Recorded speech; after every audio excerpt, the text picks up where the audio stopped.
Bismillahirrahmanirrahim. Assalamualaikum warahmatullahi wabarakatuh. Innal hamdalillahi nahmaduhu wa nasta'inuhu wa nastaghfiruh wa na'udzu billahi min syururi anfusina wa min sayyiati a'malina. May yahdihillahu fala mudilla lahu wa may yudlilhu fala hadiya lahu. Ashhadu an la ilaha illallah wahdahu la syarika lah wa ashhadu anna Muhammadan abduhu wa rasuluhu la nabiyya wa la rasula ba'dah. Allahumma salli ala Muhammad wa ala alihi wa ashabihi wa man tabi'ahum bi ihsanin ila yaumiddin. Amma ba'du, fa ya ayyuhal hadirun rahimakumullah, ittaqullaha haqqa tuqatih wa la tamutunna illa wa antum muslimun. Sidang jemaah salat subuh rahimakumullah.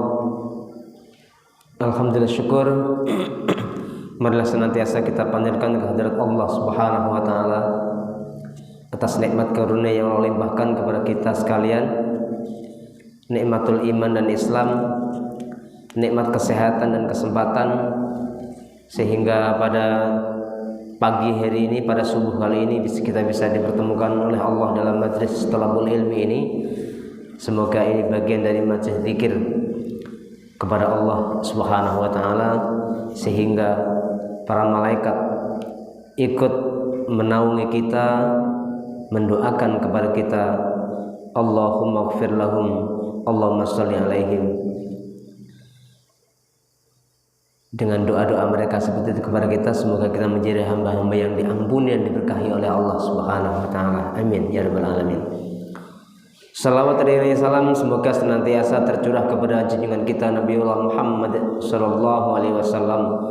Demikian juga kepada ahli keluarganya, para sahabatnya, seluruh pengikutnya, dan semoga kita istiqomah di atas jalan Rasul ini sehingga kita kelak berhak mendapatkan syafaat beliau di yaumil qiyamah. Amin ya rabbal alamin. Hadirin rahimakumullah, pertemuan kali ini tanggal 2 Juli 2022. Pertemuan pada bulan lalu tanggal 4 ya. Selesai bab 17 dari kitab Riyadhus Shalihin ini.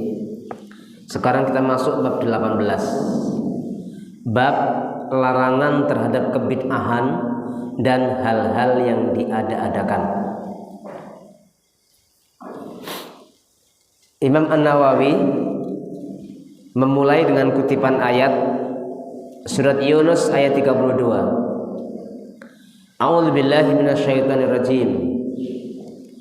Famadza ba'dal haqqi illa dhalal. Maka tidak ada setelah kebenaran itu melainkan kesesatan.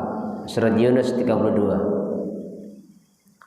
Maksudnya karena keduanya adalah dua hal yang kontradiktif, jadi dengan meninggalkan kebenaran berarti ia jatuh kepada kesesatan. Sedangkan yang benar adalah ajaran yang dibawa oleh Al-Quran dan Sunnah. Ayat ini tegas sekali ya, tanpa tedeng aling-aling gitu loh. Langsung mengelompokkan itu sesuatu menjadi dua hal. Kalau tidak benar, ya sesat.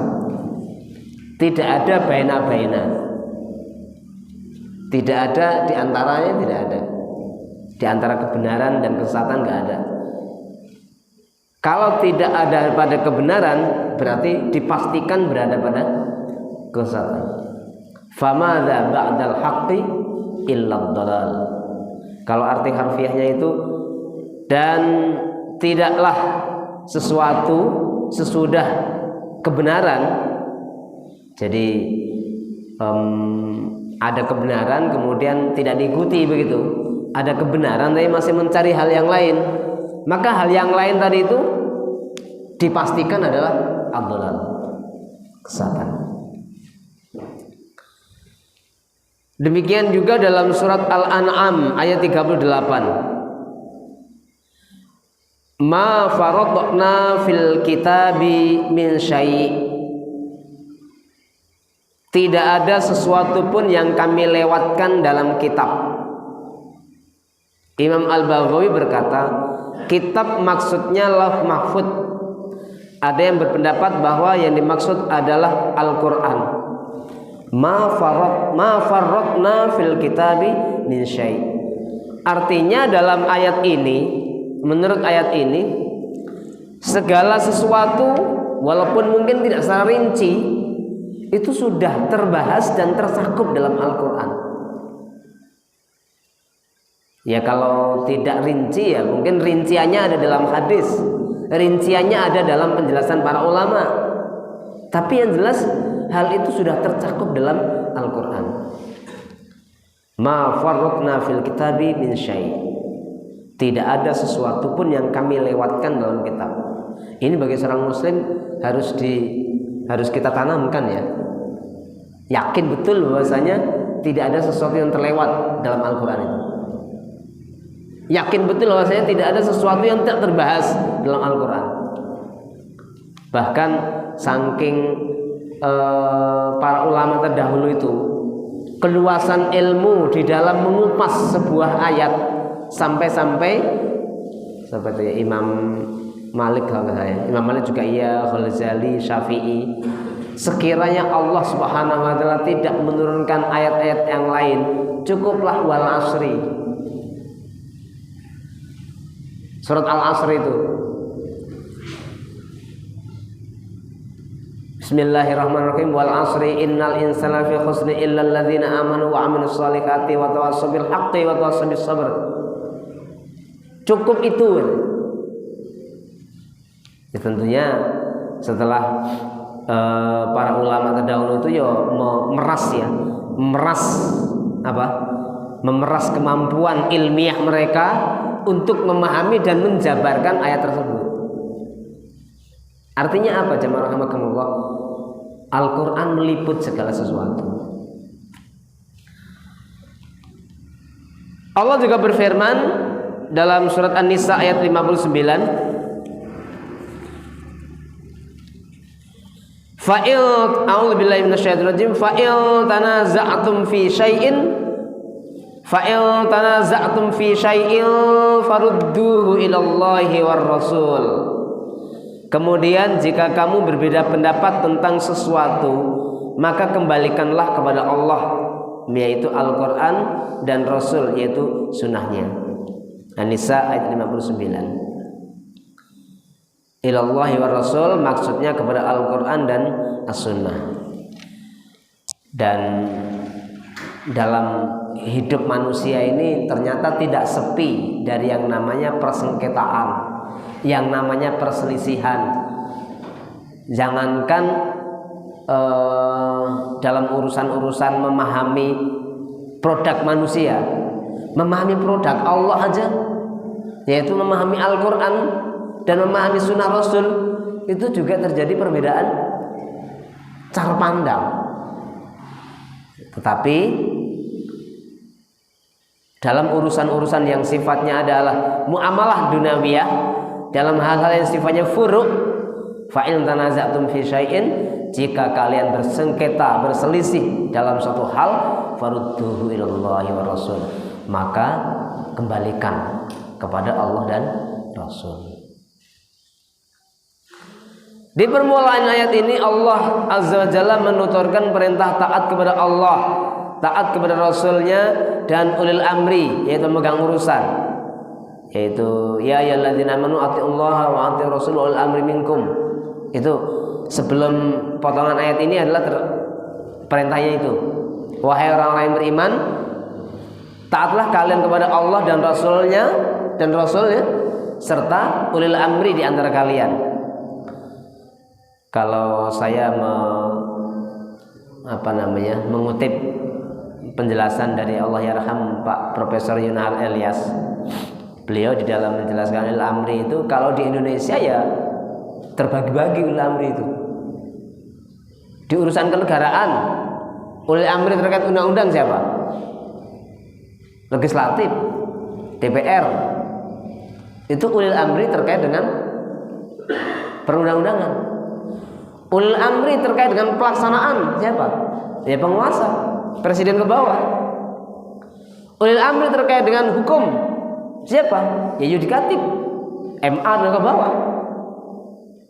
Dan dalam rumusan perpolitikan di tata negara Indonesia, tiga-tiganya itu sebenarnya tidak bisa saling mempengaruhi, maksudnya saling intervensi. Sebenarnya kalau mau konsekuen antara legislatif, eksekutif, dan yudikatif. Dan ada satu lagi sebenarnya, ulil amri di atasnya ulil amri. Ini dalam mana Pak Yunahar ya, saya kutip aja. Apa? Ulama. Ulama di dalam menyelesaikan permasalahan agama itu punya caranya sendiri, yang sebenarnya tidak boleh dipengaruhi oleh penguasa, kecuali penguasanya memang betul-betul dia mengikuti petunjuk para ulama itu. Karena ulil amri dalam pandangan Al-Ahkam As-Sultaniyah itu sultan yang dipandu oleh ulama. Itu ulil amri, sultan yang dipandu oleh ulama. Kalau memang tidak berada pada satu pribadi. Tapi kalau berada pada satu pribadi, ya model kayak ulama terdahulu, pada Khulafaur Rasyidin terdahulu, Abu Bakar itu ya saat beliau jadi khalifah, beliau ya sultan, penguasa maksudnya, penguasanya sekaligus beliau juga ulama. Umar juga demikian, Utsman, Ali demikian pula. Nah, tapi ketika sultannya itu bukan seorang yang alim, bukan seorang yang faham betul dengan masalah agama, harusnya sultan itu di bawah petunjuk atau di bawah bimbingan ulama. Harusnya begitu.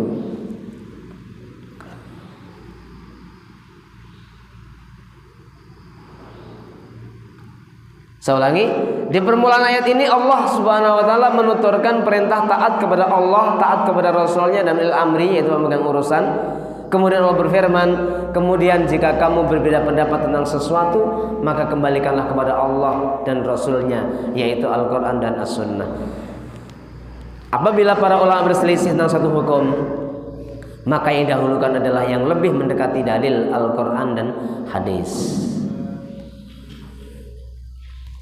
Kemudian surat Al-An'am 153. Masih ada sisa-sisa batuk Pak ya.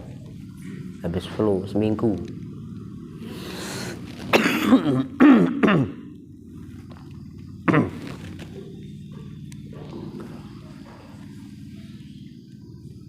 Allah berfirman, A'udzubillahi minasyaitonir rajim, wa anna hadza sirati mustaqiman fattabi'uh wa la tattabi'us subula fatafarraqa bikum an sabilih. Dan sungguh inilah jalanku yang lurus, maka ikutilah. Fattabi'uhu, maka ikutilah dia. Wa la tattabi'us subul, jangan kamu ikuti jalan-jalan yang lain. Fatafarraqa bikum an sabilih, yang akan mencerai-beraikan kamu dari jalannya Allah Subhanahu wa taala. Sambil membacakan ayat ini, Rasulullah itu dalam sebuah riwayat yang lain membuat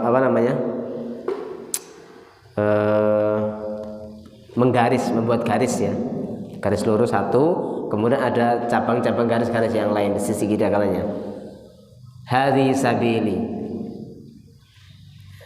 fattabi'uhu wa hadhi subul, ini jalan-jalan yang lain. Ittabi'u, ikutilah jalanku yang lurus ini. Wala tattabi'us subul fatafarraqa bikum an sabilih, maka jalan-jalan yang lain tadi itu akan memisahkan kamu dari jalan yang utama. Jemaah rahimakumullah, kalau dibuat satu ilustrasi yang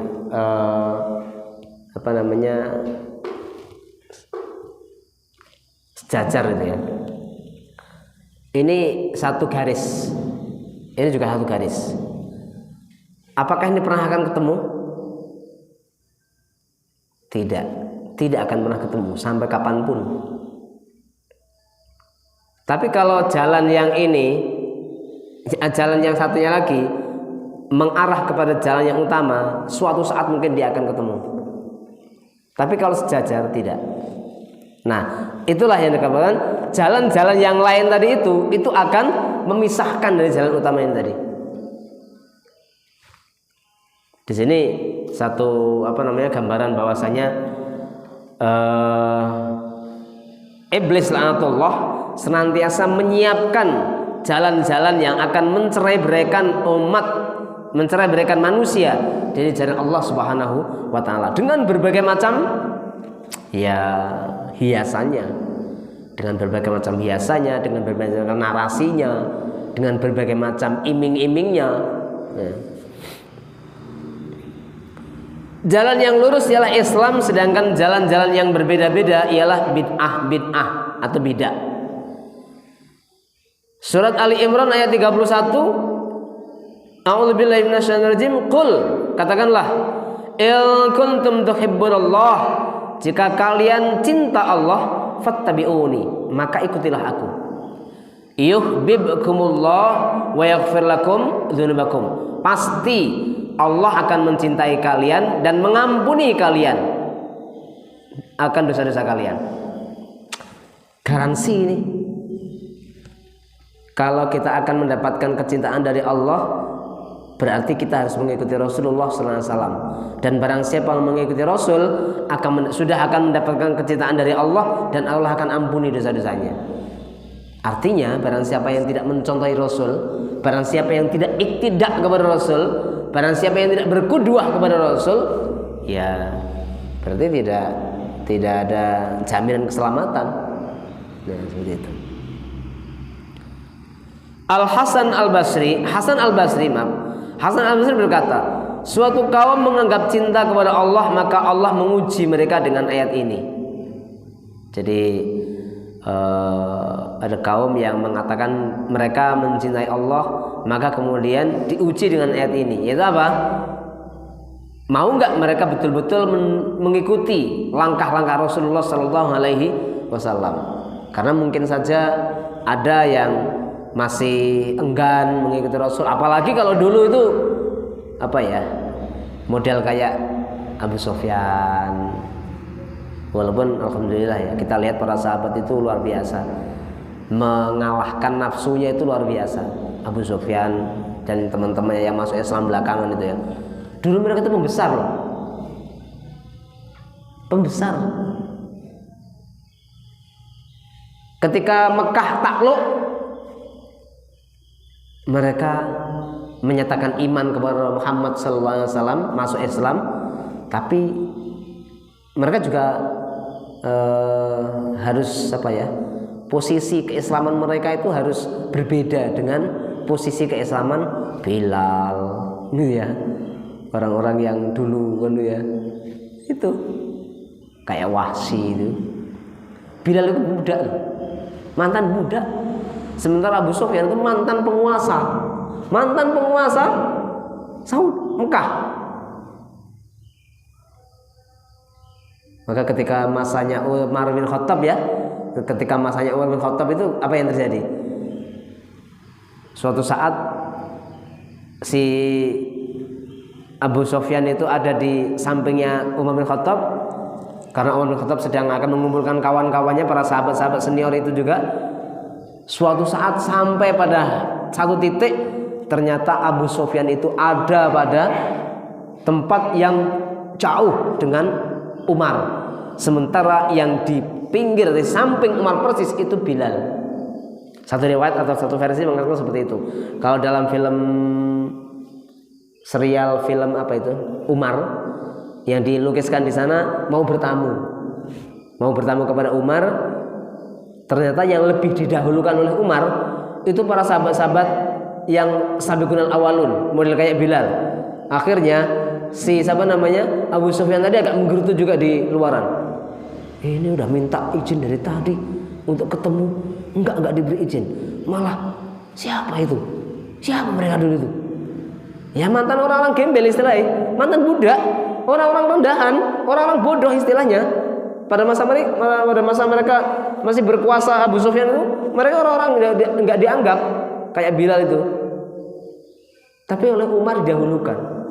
Kemudian oleh sahabatnya Abu Sufyan, tenang wahai kawan, mereka enggak akan bisa kita lewati. Dulu mereka dalam keadaan tertindas, maksudnya ya kita yang nindas gitu. Mereka memilih Islam dan mereka komit dengan itu. Mereka telah menderita, pantas kalau mereka sekarang mendapatkan kemuliaan.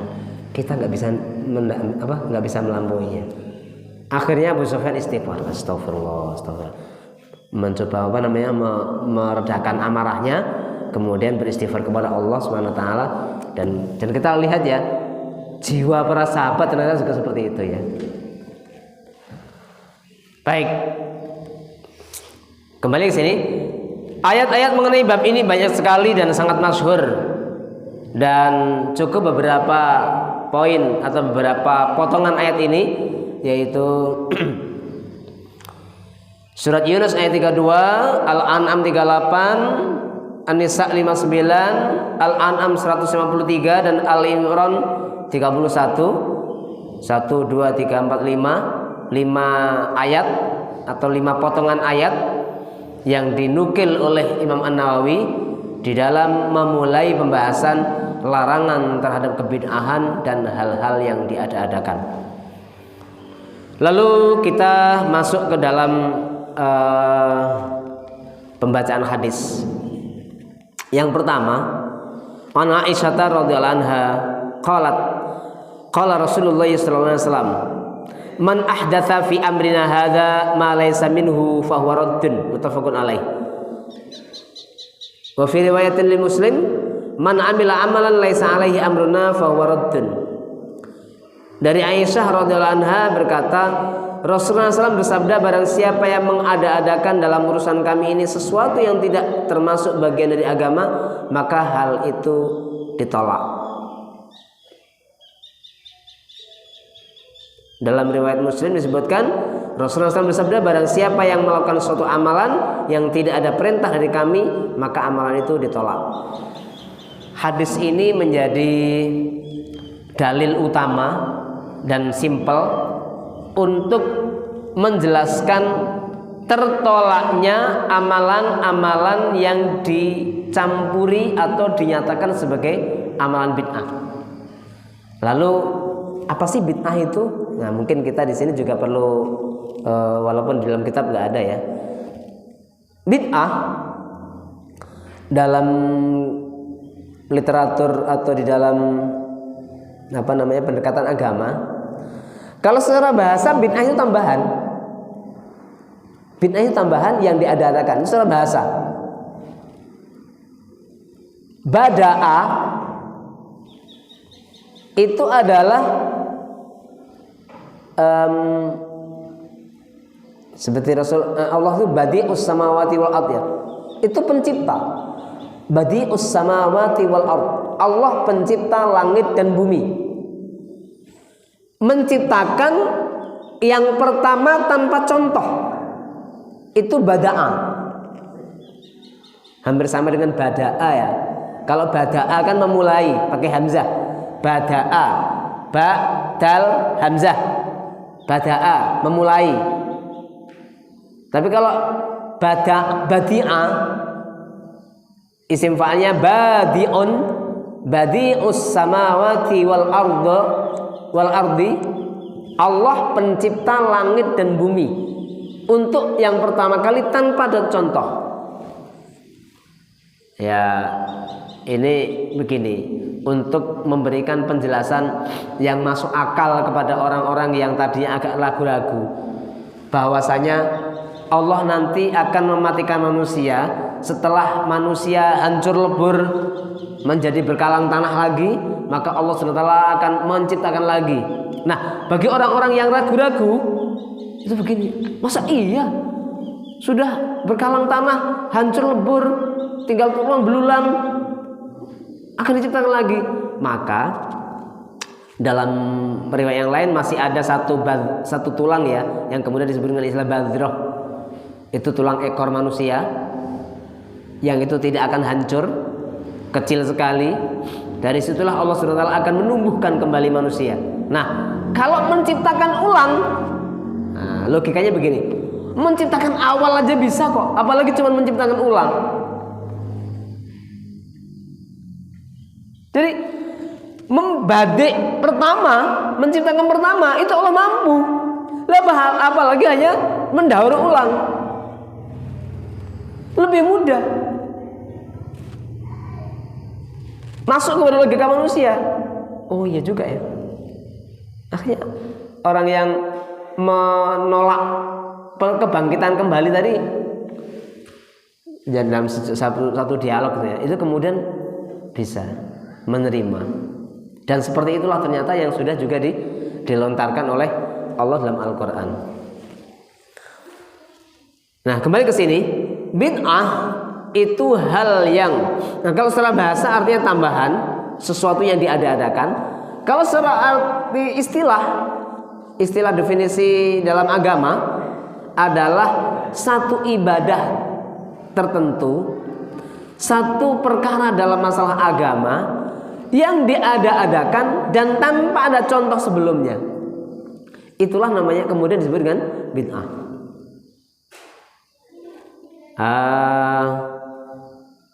Ada juga kemudian begini, ada pertanyaan, apakah semua bid'ah itu jelek? Bukankah ada dalam hadis kullu bid'atin dhalalah wa kullu dhalalatin finnar? Pertanyaan kita sebelumnya, sebelum menjawab ya masalah ini, kita perlu melontarkan pertanyaan pula yang sifatnya adalah untuk menguatkan keyakinan kita. Kita yakin ya, kullu bid'atin dhalalah wa dhalalatin finnar itu adalah hadis. Yakin. Hadis itu derajatnya sahih. Yakin ya, benar? Benar. Itu sabda Rasul loh. Rasul nggak bohong. Nah, itu kita harus kita yakinkan dulu. Nah, adapun berikutnya, apakah seluruh bid'ah itu dhalalah? Ternyata betul-betul bid'ah yang nggak ada contohnya.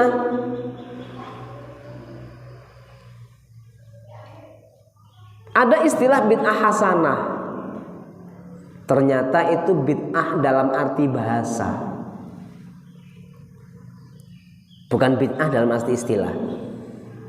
Kapan itu terjadi? Kapan munculnya istilah bid'ah hasanah atau fa'ni'mal bid'ah, bid'ah yang paling bagus? Kalau itu dikatakan bid'ah itu ya, masanya Umar bin Khattab. Saat beliau menekankan para kaum muslimin untuk sholat tarawih berjamaah di masjid, di belakang imam, dan itu untuk diluzumi tiap malam. Apakah Umar bid'ah dalam hal ini? Tidak, karena Rasul pernah mencontohkan dalam riwayat. Rasul di Ramadan sholat, kemudian di belakangnya ada yang ngikut sholat malam, kemudian ada yang ngikut. Malam pertama nggak terlalu banyak, malam kedua banyak, lebih banyak lagi. Malam ketiga, satu riwayat saya malam ketiga ya, itu lebih meludak. Malam keempat, para sahabat masjid penuh, para sahabat menunggu-nunggu, Rasul nggak keluar. Rasul nggak keluar. Pagi hari Rasul menyampaikan, aku tahu kalian semuanya tadi malam nunggu aku di masjid. Hanya saja kalau aku keluar, aku khawatir jangan-jangan sholat tarawih berjamaah itu jadi wajib jadinya. Karena Rasul saat itu representatif sebagai utusan dan pembuat syariat. Apa yang diperbuat Rasul bisa mengubah syariat masalahnya. Sehingga Rasul sengaja tidak keluar masjid, tidak keluar ke masjid. Bukan berarti nggak tahu sahabat ada menunggu, tahu.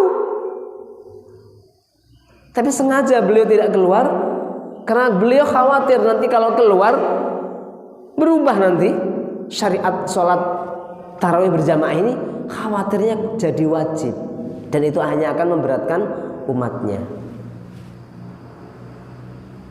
Nah, pada masa Umar bin Khattab mungkin karakter manusia itu mungkin sudah berbeda dengan zaman Rasul gitu ya, karakter kaum muslimin, sehingga kan sudah jadi yang yang jadi anak-anak sudah dewasa gitu kan, ada yang lahir baru gitu kan, generasinya mungkin sudah berbeda lagi gitu. Akhirnya Umar bin Khattab memerintahkan agar kaum muslimin meluzumi sholat tarawih berjamaah di masjid. Sampai-sampai Umar mengatakan, kalau ini dikatakan bid'ah, fahadhihi ni'mal bid'ah. Kalau ini nanti akan dikatakan bid'ah, ini adalah bid'ah yang terbaik. Hakikatnya Umar tidak mengatakan bid'ah, karena ketika Umar memerintahkan untuk kaum muslimin sholat berjamaah tarawih di masjid bersama dengan imam, di belakang imam terus seperti itu, apa hukum akan berubah? Tidak. Hukum tidak akan berubah lagi kan? Tapi kalau pada masa Rasul saja mengkhawatirkan itu. Nah, ini jadi istilah bid'ah hasanah itu atau bid'ah nikmal bid'ah itu pada awalnya pada masa-masa Nabi, pada masa Umar bin Khattab. Yang sebenarnya itu bukan bid'ah memang.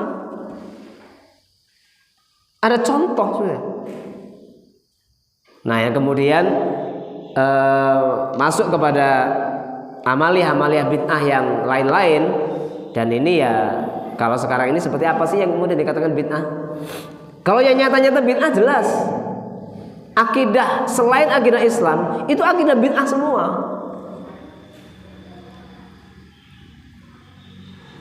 Akidah selain akidah Islam ini akidah bid'ah semua. Akidah yang batil semua. Ya,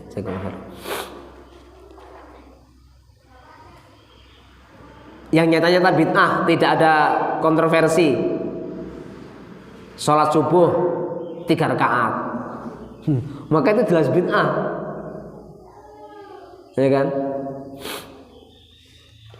Apakah kemudian ketika saum Ramadan, kemudian yang bersangkutan betul-betul meluzumi setelah 1 Syawal, 2 Syawalnya dia mulai saum lagi, terus tidak berhenti sampai nanti pada hari ke-7 Syawal, yaitu 6 hari selesai. Apa itu bid'ah?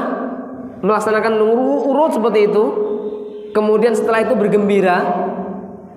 Yang kemudian di Indonesia ini mungkin ada budaya dikenal dengan istilah bodo kupat. Apa itu bid'ah? Bukan.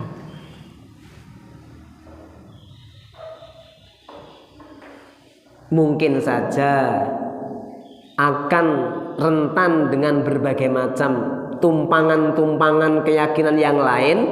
Nah, itu yang mengotori. Misal ada keyakinan kalau nggak bikin kupat ciloko. Nah, itu yang harus dibersihkan. Ada satu keyakinan nanti kalau sebelum 7 Syawal kok sudah makan kupat itu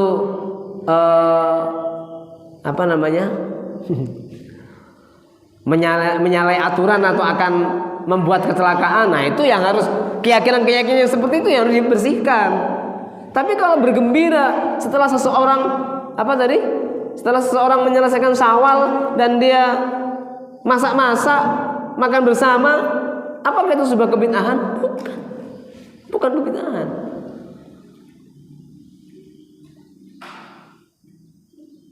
Yang jelas tidak ada contohnya, itulah yang dikatakan bid'ah. Sekarang lain-lain misalnya gini, yang menjadi hal yang umum ya.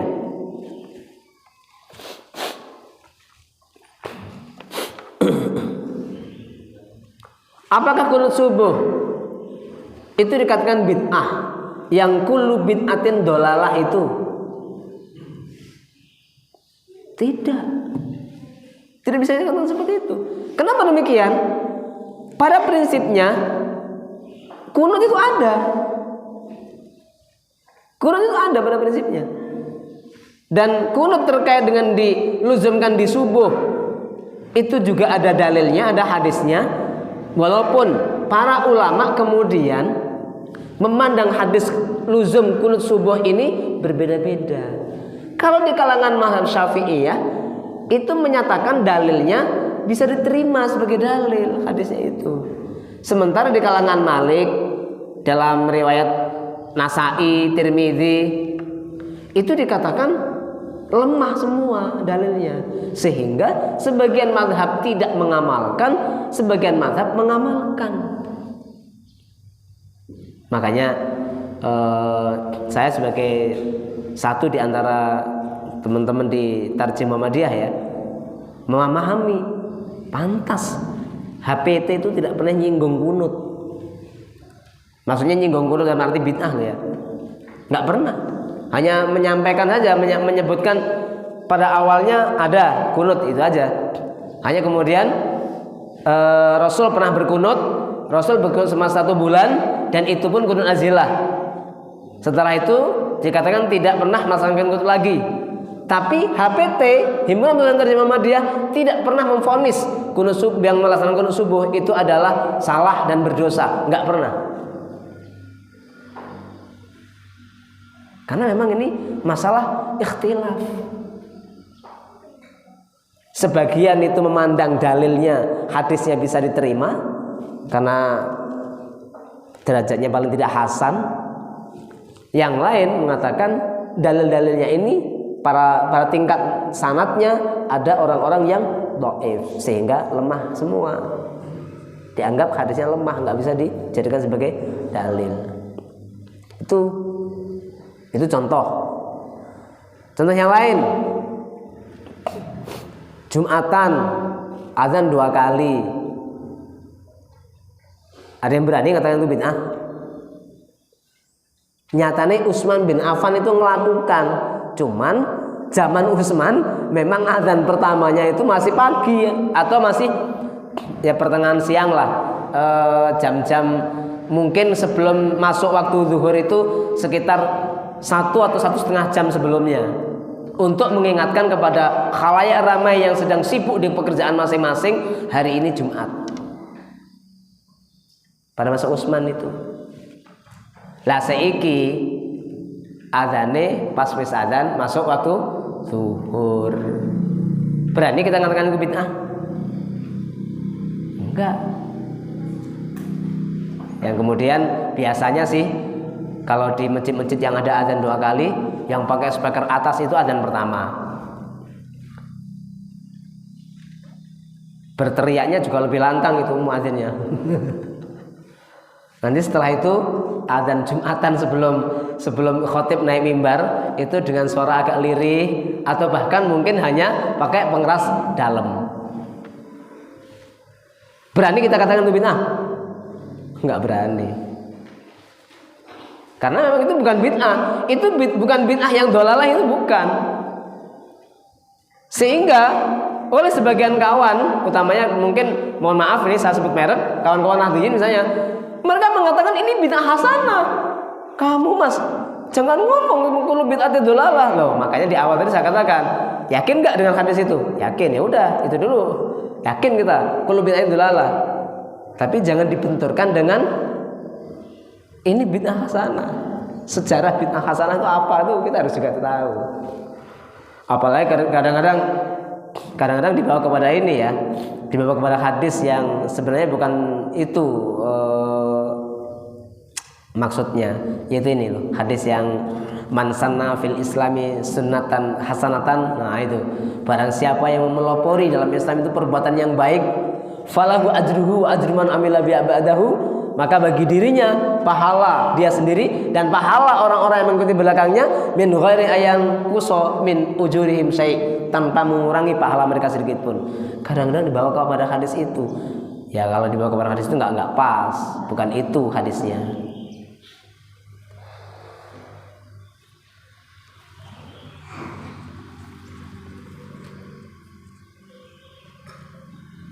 Hadis ini termasuk dasar dan kaidah agama. Oleh karena itu hadis ini dijadikan dalil untuk membatalkan semua akad-akad yang dilarang. Akad ya, akad itu kan berarti semacam apa namanya? Ya perjanjian ya, perjanjian, akad muamalah ya. Dan menolak hal-hal yang baru dan semua hal-hal yang dilarang. Jadi memang hadis ini mencakup banyak hal. Berikutnya hadis yang kedua.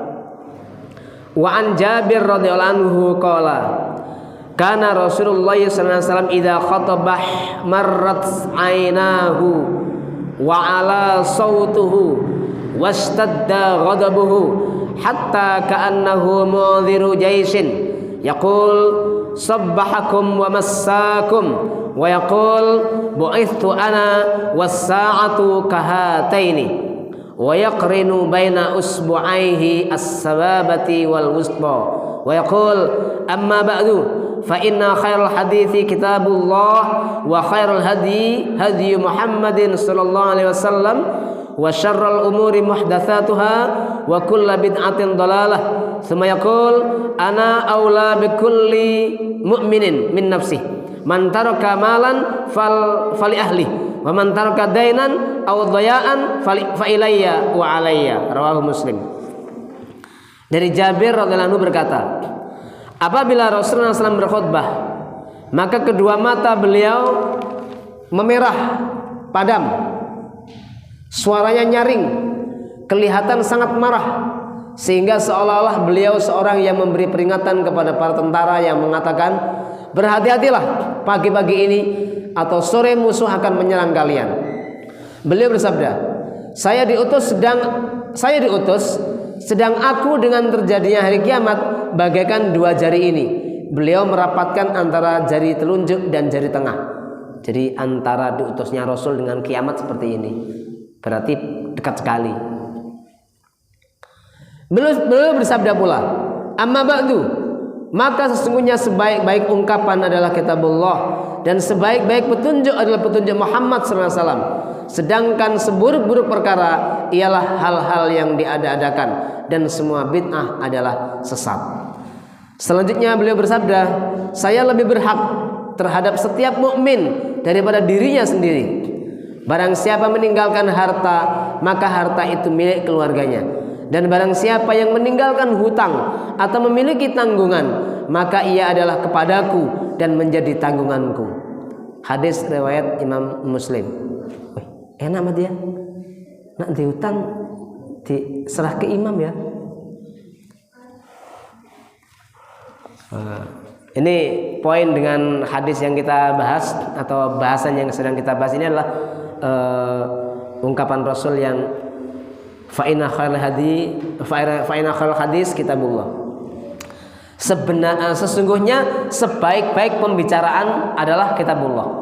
Sebaik-baik al-hadis ini bukan hadis itu ya, hadis Rasul bukan. Maksudnya pembicaraan. Sebaik-baik perkataan itu adalah kitabullah. Dan sebaik-baik petunjuk adalah petunjuknya Muhammad SAW. Hadis ini derajatnya sahih, riwayat Imam Muslim. Berarti inilah ya salah satu yang menjadi apa? Menjadi pengendali seorang muslim.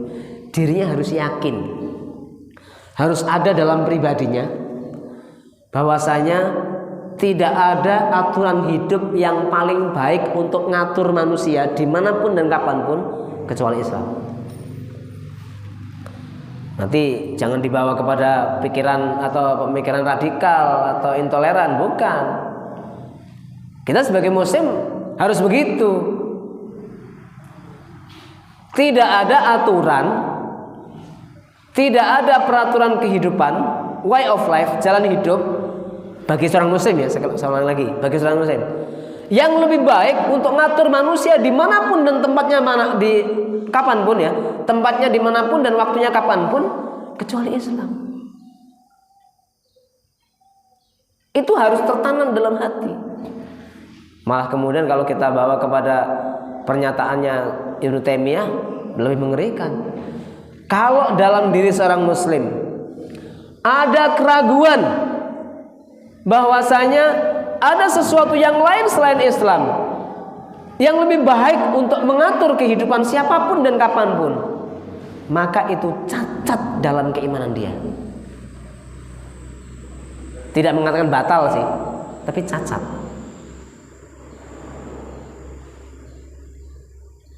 Cacat dalam keimanan. Ini itikad masalahnya.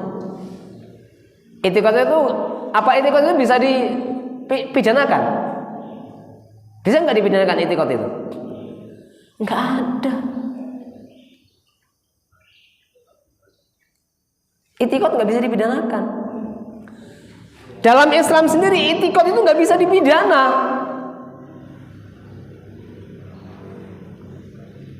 Buktinya adalah ikrah fid din. Tidak ada paksaan untuk masuk Islam.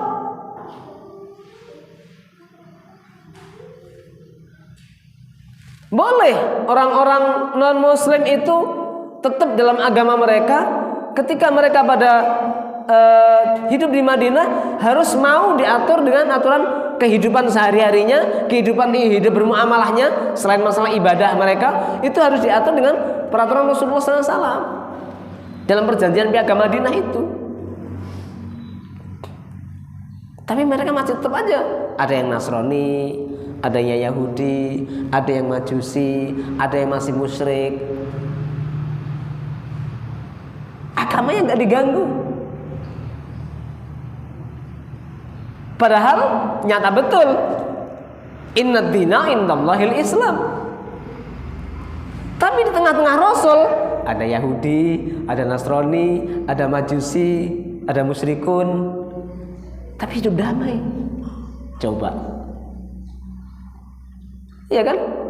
Kalau kita telusuri sejarah kan begitu.